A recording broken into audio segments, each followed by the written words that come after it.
So I wanted to toss in one creativity tip. Rachel had talked about one with, asking about what would you bring on an island. Another one that's good to start a meeting is to get people up and out of their seats. So say, okay, everybody, 3 minutes, get up out of your seat, go find something in your house that you should get rid of and come back and tell us why, or go find something in your house that really speaks to you, your favorite thing, or in your office, grab something from your desk and show it to us and tell us what this is about. And it does open up that other side of your mind to get creative, and it also gets them out of their chair. So I've been trying to have people go on these little scavenger hunt for things, and they come back and they're like, this is my whatever, Aunt Millie's picture.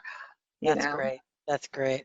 One of the things we do, just to jump in on that kind of thing, I love the idea of, bringing back show and tell, which is basically what you're saying, Laura, which I love. We've been doing this for a while, and we're making more of a conscious effort now, but we make sure and we encourage the group to, via Teams, we have a full team chat, but to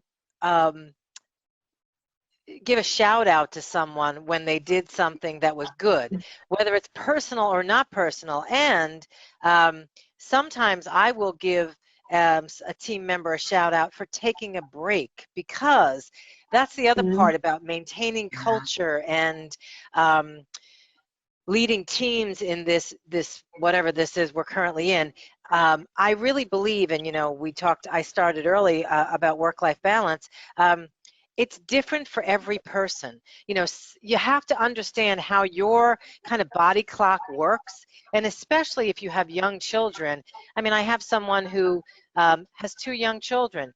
They were both taking a nap. She said, I didn't sleep very well last night. I'm like, hello, go take a nap. I don't care that it's 2 o'clock in the afternoon. Go close your eyes for 30 minutes because you can, and that will help you. So I think as leaders, we have to support thinking outside the box in all different ways.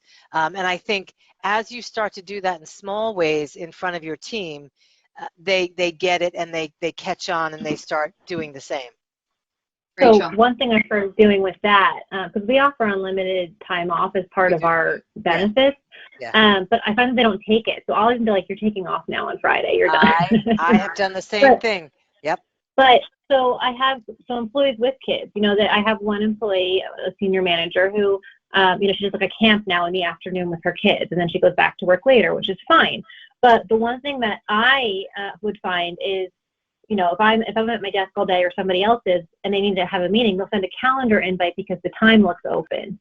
So, and then they feel obligated to, like, they have their kids trying to have this meeting. And so my instructions to everybody was, if you're going to be out, just put block on your calendar. If you need to go somewhere, that way we won't inhibit on your time. We understand that time is blocked.